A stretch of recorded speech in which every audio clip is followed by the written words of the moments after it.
Capítulo 8. As reflexões do coração. Josué amava ao Senhor de todo o coração e o serviu todos os dias da sua vida, por meio da adoração. Josué experimentou o amor de Deus por meio da obediência. Ele experimentou a presença e o poder de Deus. Ao refletir sobre o que Deus prometeu, Josué conheceu a Deus de maneira íntima e pessoal. Adoração, obediência, reflexão, todos esses estão ligados entre si. Cada um é uma parte fundamental e indispensável quando se trata de conhecer e andar com o Senhor. A reflexão significa pensar com calma e calmamente com um foco específico. Esse é um dos lados da meditação. Outro lado que está intimamente relacionado é ponderar, que significa pensar na mente e pensar de forma silenciosa, sóbria e profunda. Nos leva a uma avaliação cuidadosa de um problema ou de uma situação. Josué refletiu sobre Deus. O equivalente a isso no Novo Testamento seria refletir ou ponderar sobre a pessoa de Jesus. Esse é outro modelo de meditação poderoso, e uma ilustração perfeita é encontrada na vida de Maria, a mãe de Jesus. À medida que começamos a olhar para o exemplo de Maria, as palavras de Helmer Towns podem ajudar a focar e direcionar os nossos pensamentos. Você pode começar a imaginar o que Maria refletiu? Apenas imagine o Filho de Deus crescendo dentro de você, você sentindo o batimento cardíaco dele, você sentindo o pé dele se movendo dentro de você. Imagine você o trazendo à luz. Na verdade, uma das pessoas mais próximas de Jesus foi a sua mãe Maria. Maria guardava todas essas coisas e meditava sobre elas em seu coração. Ela o conhecia melhor do que ninguém, mas, assim como nós, ela queria conhecê-lo ainda melhor. Maria se tornou o nosso exemplo do que significa realmente conhecer a Cristo.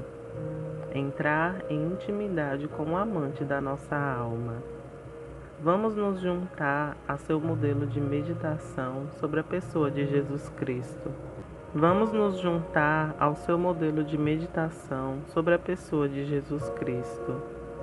Como homem, em comparação à minha esposa, eu não consigo me identificar tão plenamente com Maria nesse ponto. No entanto, me lembro claramente de ver aquele pé passando pela barriga saliente da minha esposa. E então eu pensar, esse é o Justin ou a Grace. Ou então eu sentir aquele cotovelo pressionando por baixo da pele e ficar surpreso e me gabando dizendo, esse é o Tyler ou a Rachel. Me lembro de colocar o meu ouvido em sua barriga para ouvir o que quer que eu pudesse ouvir. Às vezes até tocava música clássica para inspirar os nossos filhos que ainda não haviam nascido. Portanto, embora eu não consiga me conectar completamente com Maria, posso me conectar ao ponto de ter experimentado 4 grandes pequenos milagres vivos, crescendo dentro da barriga da minha esposa, e o fato de estar presente em seus nascimentos. É claro que ser capaz de se identificar com Maria, como mãe, não é o único ponto de conexão para refletir sobre a pessoa de Jesus Cristo. É apenas um dos muitos pontos de partida. No entanto, acredito que há muito que podemos aprender com o exemplo de Maria, que nos ajudará em nossa jornada para uma vida mais profunda com Cristo. Maria refletiu sobre a escolha de Deus, que ela carregaria o seu filho. Você consegue imaginar como deve ter sido para Maria, uma virgem que poderia ter apenas 15 anos de idade, naquele dia em Nazaré, quando ela recebeu uma visita angelical? Vamos ver a seguir o relato em Lucas capítulo 1. No 6º mês, o anjo Gabriel foi enviado por Deus a uma cidade da Galileia chamada Nazaré, a uma virgem que estava comprometida a casar com um homem da casa de Davi, cujo nome era José. A virgem se chamava Maria, e aproximando-se dela, o anjo disse: Salve, agraciada, o Senhor está com você. Ela, porém, ao ouvir essa palavra, perturbou-se muito e pôs-se a pensar no que poderia significar essa saudação. Mas o anjo lhe disse: Não tenha medo, Maria, porque você foi abençoada por Deus. Você ficará grávida e dará à luz a um filho, a quem chamará pelo nome de Jesus. Este será grande e será chamado Filho do Altíssimo. Deus, o Senhor, lhe dará o trono de Davi, seu pai. Ele reinará para sempre sobre a casa de Jacó, e o seu reinado não terá fim. O que se passava na mente de Maria naquele momento? O texto diz que ela ficou perplexa e pensou, tentando entender o que o anjo queria dizer. Gabriel acalmou seu coração e a sua mente com as palavras: Não tenha medo. Reflita por um momento sobre as suas próximas palavras. Você achou graça diante de Deus. Que declaração incrível, linda e maravilhosa. Pode haver alegria maior ou maravilha mais profunda do que saber que desfrutamos do favor de Deus, não por algo que tenhamos feito. Esse é um ato de pura graça divina. O mesmo aconteceu com Maria. Em sua soberania divina, Deus escolheu favorecer a Maria. O seu favor foi confiar a ela a encarnação do seu Filho unigênito. Que privilégio incrível ter o Filho de Deus. Que responsabilidade incrível. Mesmo assim, Deus viu em Maria as qualidades de fé e caráter que ele procurava. Isso é revelado na resposta de Maria ao anúncio do anjo Gabriel. Continuando o relato de Lucas, perguntou Maria ao anjo: Como acontecerá isso, se sou virgem? O anjo respondeu: O Espírito Santo virá sobre você, e o poder do Altíssimo a cobrirá com a sua sombra. Assim, aquele que há de nascer será chamado Santo, Filho de Deus. Também Isabel, sua parenta, terá um filho na velhice. Aquela que diziam ser estéril já está em seu 6º mês de gestação, pois nada é impossível para Deus. Respondeu Maria: Sou serva do Senhor, que aconteça comigo conforme a tua palavra. Então o anjo a deixou. A pergunta de Maria foi essa: Como pode ser? Essa não é uma questão de desafio ou descrença, mas de admiração. Não acho que ela tenha duvidado do poder de Deus. Ela apenas não sabia como ele iria fazer isso. Ela provavelmente também se perguntou por que Deus escolheu ela. É aqui que a sua fé simples e humilde transparecem. Depois que Gabriel colocou o espírito de Maria em paz e respondeu à sua pergunta, a sua próxima declaração revela o seu coração e o caráter. Maria não se orgulha de ser a escolhida do Senhor. Em vez disso, ela disse: Sou serva do Senhor, que aconteça comigo conforme a tua palavra. Em outras palavras, Maria estava dizendo: eu pertenço a Deus, eu vivo para cumprir as suas ordens. Essa não foi uma resignação fatalista, mas uma expressão de obediência voluntária e alegre. Maria não entendeu totalmente o que estava acontecendo, mas o seu coração pertencia ao Senhor.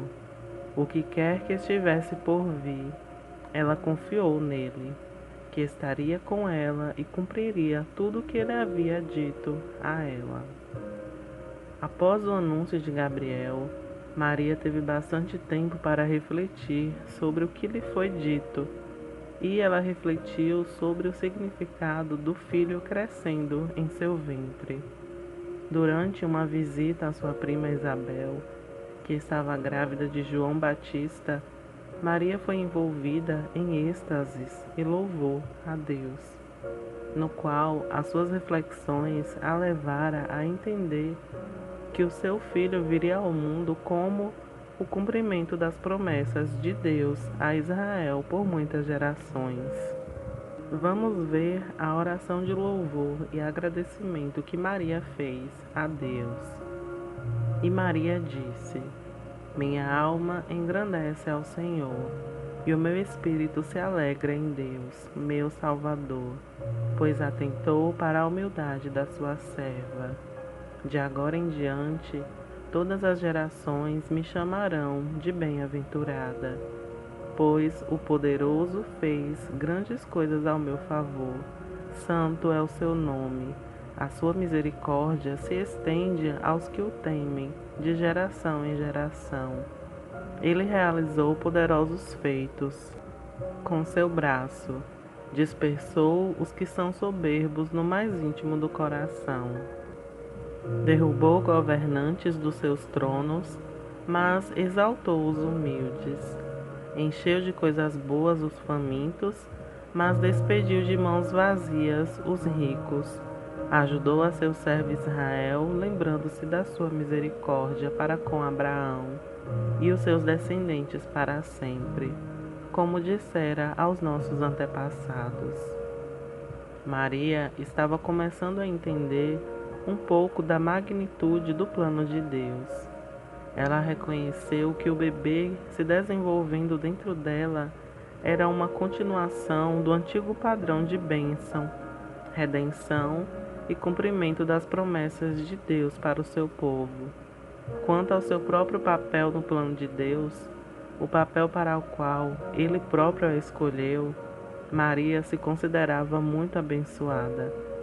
Finalmente, depois de séculos de fidelidade de Deus ao seu povo, Ele estava ajudando ao seu servo Israel, e Maria fazia parte disso. Ela estava disposta a estar totalmente rendida com Jesus. Os eventos que cercaram o nascimento de Jesus deram a Maria outra ocasião para refletir sobre a atividade de Deus em sua vida e no mundo. Seria difícil conceber circunstâncias mais humildes do que aquelas sob as quais Jesus veio. Nasceu de pais pobres, em uma pequena e insignificante aldeia atrasada, tão superlotada por causa do censo que ocorria na época. O único local disponível para o nascimento era uma caverna que era usada como um estábulo. Não houve alarde, nenhuma festa ou nenhuma grande celebração para anunciar o nascimento de um rei. Apenas nada das mãos de um homem. Em algum momento durante a noite, Maria e José receberam alguns visitantes humildes, pastores do campo próximos, que eles contaram uma história incrível. Eles haviam sido visitados por um anjo que lhes falara boas novas de grande alegria que serão para todo o povo, pois hoje na cidade de Davi nasceu para você um Salvador, que é Cristo, o Senhor. O anjo disse a eles que o bebê seria encontrado em uma manjedoura. Então todo o exército de anjos apareceram e proclamaram: Glória a Deus nas alturas e paz na terra entre os homens, de quem ele se agrada. Após esse anúncio, os pastores não perderam tempo. Nas palavras de Lucas, no capítulo 2, vemos: De repente, uma grande multidão do exército celestial apareceu com um anjo louvando a Deus e dizendo: Glória a Deus nas alturas e paz na terra aos homens aos quais ele concede o seu favor. Quando os anjos os deixaram e foram de volta para o céu, os pastores disseram uns aos outros: Vamos a Belém e vejamos isso que aconteceu e que o Senhor nos deu a conhecer. Então eles correram para lá e encontraram Maria e José e o bebê deitado na manjedoura. Depois de o verem, contaram a todos o que lhes fora dito a respeito daquele menino. E todos os que ouviram o que os pastores diziam ficaram admirados.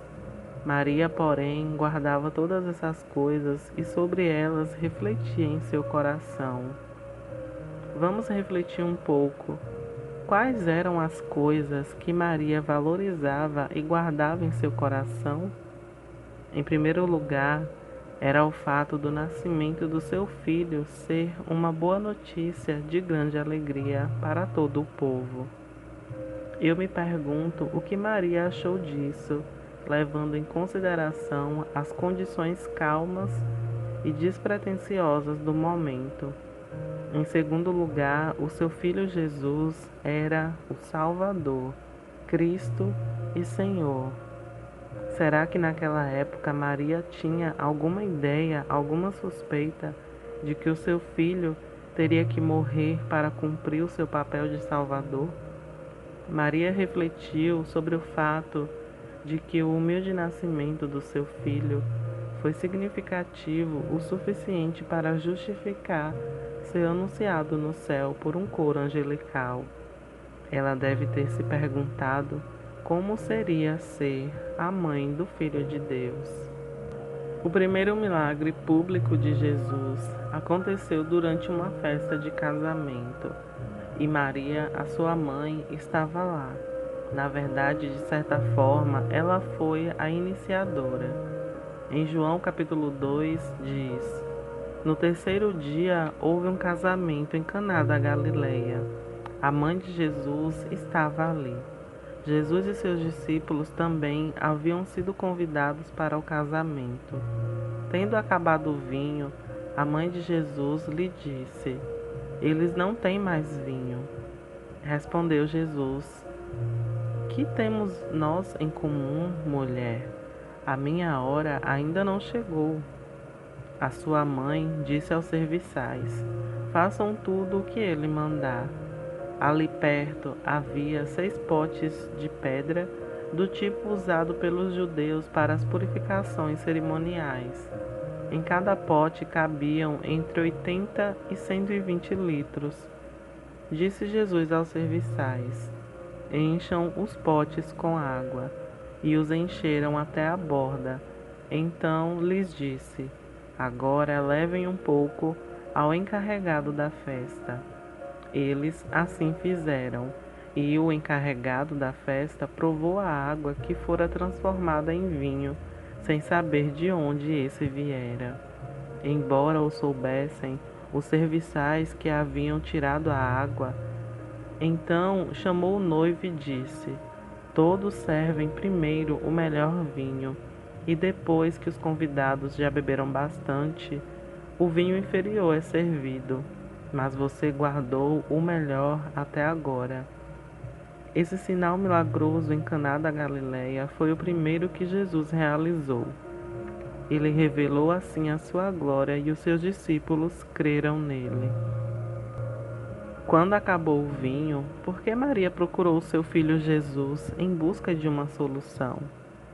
Pelo que sabemos pelo registro bíblico, ela ainda não tinha visto realizar nenhum milagre. Como o próprio Jesus disse a ela, A sua hora ainda não havia chegado. Talvez ela olhasse para ele, em parte por hábito. É muito possível que José já estivesse morto e Jesus, como o mais velho, fosse agora o chefe da casa. Além disso, ela teve 30 anos para refletir sobre o destino do seu filho, anunciado em seu nascimento, assim como também observar a sua vida excepcionalmente sem pecado. Como deve ter sido viver diariamente com um filho sem pecado, que sempre foi respeitoso e obediente, que nunca respondeu e que nunca fez nada que merecesse repreensão ou punição. Como Maria deve ter se sentido por 30 anos, continuamente na companhia do Divino Filho de Deus, observando-o crescer desde a infância indefesa, passando pela adolescência desajeitada, até chegar à masculinidade forte, madura e viril. Por alguma razão, Maria obviamente tinha confiança de que Jesus poderia fazer algo sobre a situação do vinho. A resposta de Jesus a ela, quando a chamou de mulher, nessa passagem que vemos em João, não foi uma ação desrespeitosa nem uma recusa. Jesus estava usando um termo de afeto e respeito. A sua pergunta busca levar a pessoa a ver a conexão entre a revelação da sua glória e o sinal do milagre que ele estava prestes a fazer. A resposta de Maria indica que Jesus faria algo sobre a necessidade descoberta. Os anos refletindo sobre a pessoa de Jesus aparentemente levaram Maria à convicção de que o seu filho tinha um destino único a cumprir e uma missão única a cumprir. Além de atender a uma necessidade genuína em uma situação social embaraçosa, o ato de Jesus de transformar água em vinho foi um anúncio da sua entrada em seu ministério público. Em certo sentido, foi um ato simbólico. O vinho normalmente fala da alegria da vida espiritual. Com a vinda de Jesus, o melhor de Deus finalmente chegou. Jesus transforma a água em vinho em alegre celebração de uma nova era. Maria entendeu isso. É por isso que ela se voltou para Jesus quando o vinho acabou. Talvez a sua reflexão a tenha levado a acreditar que a hora do seu filho havia chegado. Contudo, poderia acabar tão cedo? Ele nasceu apenas para que pudesse morrer tão horrivelmente? Ó Deus, isso faz parte do seu plano? Como pode ser isso?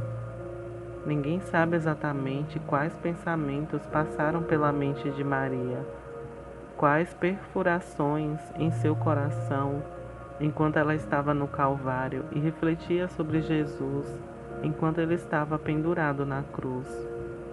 Será que ela compreendeu naquele momento que o seu filho amado era o Cordeiro de Deus que morreria para tirar o pecado do mundo? Ou esse entendimento veio a ela somente mais tarde? Em João capítulo 19 diz: E junto à cruz de Jesus estava sua mãe, e a irmã da sua mãe, Maria, mulher de Clopas, e Maria Madalena.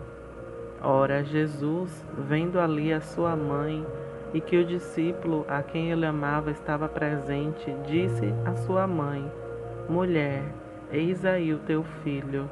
Depois disse ao seu discípulo: Eis aí a tua mãe. E desde aquela hora o discípulo a recebeu em sua casa. Quaisquer que tenham sido os pensamentos de Maria, Jesus estava pensando nela, como provável cabeça da família. Jesus era responsável pelo bem-estar da sua mãe, visto que ele não poderia mais estar com ela. Ele a colocou aos cuidados de João, o discípulo a quem ele amava. Daquele dia em diante, João olhou para Maria como se ela fosse a sua mãe, e ela olhou para João como se ele fosse o seu filho. Mas por que Jesus não colocou Maria sob os cuidados de algum dos seus irmãos? Em primeiro lugar, eles aparentemente não estavam presentes. Em segundo lugar, na época da morte de Jesus, nenhum dos seus irmãos acreditavam nele como o Messias. Jesus preferiu colocar a sua mãe sob os cuidados de João, o seu discípulo amado. As reflexões de Maria sobre a pessoa de Jesus na cruz provavelmente lhe ensinaram que o caminho para a alegria, a comunhão e a plena união com Deus inevitavelmente passa por emaranhados de dor, tristeza e angústia de coração. Como os discípulos de Jesus e outros seguidores, Maria provavelmente não esperava ver o seu filho novamente depois que ele foi removido da cruz e sepultado. Aparentemente, nenhum dos seguidores de Jesus esperavam que ele ressuscitasse dos mortos. A descoberta do túmulo vazio os surpreendeu tanto quanto a qualquer outra pessoa. Só quando Jesus apareceu de forma visível e fisicamente para eles é que as suas dúvidas desapareceram. Embora o Novo Testamento não afirme especificamente que Jesus ressuscitado apareceu à sua mãe, Maria, não posso aceitar a ideia de que ele não tenha se mostrado a uma pessoa na terra que estava mais perto dele do que qualquer outra. Em 1 Coríntios capítulo 15 diz: Porque primeiramente vos entreguei o que também recebi, que Cristo morreu por nossos pecados, segundo as Escrituras, e que foi sepultado e que ressuscitou ao terceiro dia, segundo as Escrituras, e que foi visto por Cefas e depois pelos 12. Depois foi visto uma vez por mais de 500 irmãos, dos quais vive ainda a maior parte, mas alguns já dormem também. Depois foi visto por Tiago, depois por todos os apóstolos, e por derradeiro de todos me apareceu, a mim também. Certamente Maria estava entre todos esses. Eu acredito que os irmãos de Jesus também foram incluídos. Na verdade, o Tiago, a quem Paulo se refere, que mais tarde se tornou o líder da igreja de Jerusalém, era o meio-irmão de Jesus. Antes da ressurreição, não há evidências de que os irmãos de Jesus acreditassem nele como Senhor e Salvador. Posteriormente, porém, eles são listados junto com Maria entre aqueles que estavam no cenáculo em Jerusalém, esperando a vinda do Espírito Santo. O que poderia ter mudado o pensamento deles, a não ser ver o Jesus ressuscitado em carne? Pouco antes da sua ascensão, Jesus ordenou aos seus seguidores que permanecessem em Jerusalém até que o Espírito Santo viesse. Então, revestidos pelo poder do Espírito, eles levariam a mensagem do Evangelho até os confins da terra. Tendo dito essas coisas, Jesus partiu para o céu. Então, eles voltaram a Jerusalém do monte chamado Oliveiras, que fica perto de Jerusalém. A um sábado de viagem de distância, depois de entrarem na cidade, subiram ao cenáculo onde estavam hospedados, isto é, Pedro e João, Tiago e André, Felipe e Tomé, Bartolomeu e Mateus, Tiago, filho de Alfeu, Simão, Zelote, Judas, filho de Tiago. Todos com o mesmo pensamento, estavam continuamente se dedicando à oração, junto com as mulheres, Maria, a mãe de Jesus, e os seus irmãos. Quais foram os pensamentos de Maria enquanto ela orava e esperava com os outros no cenáculo? Ela tinha visto Jesus morrer e agora ela o tinha visto vivo novamente. Quando criança, Jesus se submeteu à autoridade dela como sua mãe. Agora, ela se submetia à autoridade de Deus como seu Senhor. Provavelmente as coisas estavam começando a fazer sentido para ela. Ela agora compreendia a amplitude e a profundidade do plano eterno de Deus. No dia de Pentecostes, quando a língua de fogo pousou sobre ela e quando a divina e sagrada presença desceu para habitar dentro dela e borbulhou do seu espírito, Maria finalmente entendeu plenamente quem ele era, esse Jesus a quem ela havia chamado de filho e agora conhecido como Senhor. Uma vida inteira refletindo sobre a pessoa de Jesus trouxe um tesouro incomparável, maravilha e riquezas ao espírito de Maria. Como ela havia dito tantos anos antes, o Poderoso fez grandes coisas por ela e cada geração seria extremamente abençoada. Meditar sobre a pessoa de Jesus Cristo nos ajuda a colocar todo o resto da vida em um relacionamento adequado, porque quando vemos Jesus como ele realmente é, a nossa perspectiva muda para sempre. 3 dos discípulos de Jesus descobriram isso claramente um dia, Elias conversando com Jesus. Além da sua presença literal, acredito que a aparição de Moisés e Elias também teve um significado simbólico. Moisés representou a lei e Elias os profetas. Para um judeu devoto, a lei e os profetas representavam a soma total da vida.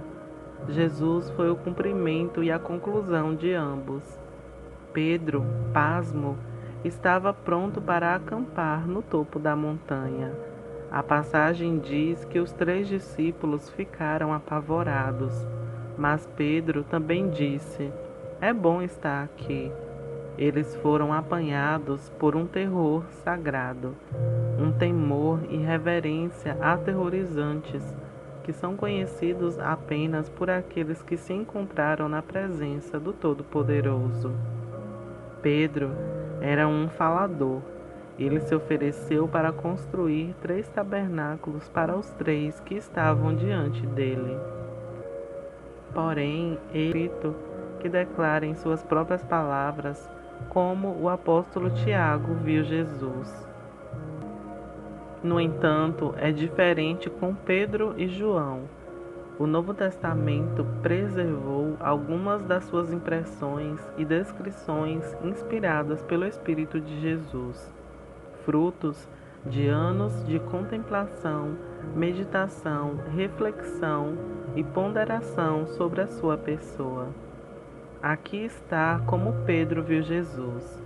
Veremos alguns versículos a seguir. Atos capítulo 2, versículo 36 diz: "Esse Jesus a quem vós crucificastes, Deus o fez Senhor e Messias." Atos capítulo 4, versículo 11 e 12 diz: "Esse Jesus é a pedra que foi rejeitada por vós, os construtores, a qual foi posta como pedra angular.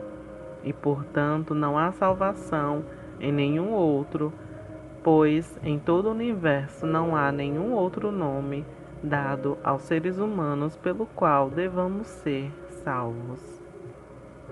1 Pedro capítulo 2 diz: "Cristo também sofreu por vocês, deixando-lhes um exemplo para vocês seguirem os seus passos.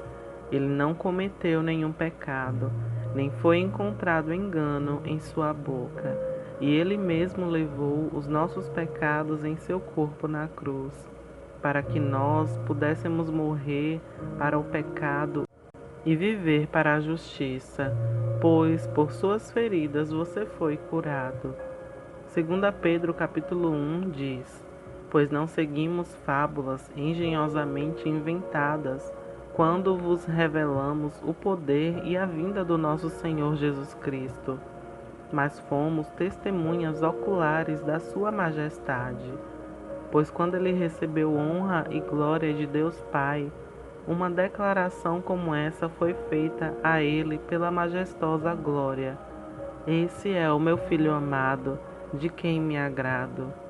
E nós mesmos ouvimos essa declaração feita do céu quando estávamos com ele na montanha sagrada. De certa forma, o entendimento de João sobre Jesus era ainda mais profundo do que o de Pedro.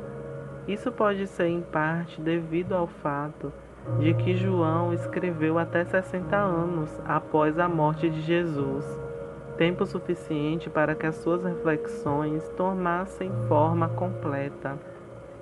Em João capítulo 1 diz: No princípio era a palavra, e a palavra estava com Deus, e a palavra era Deus.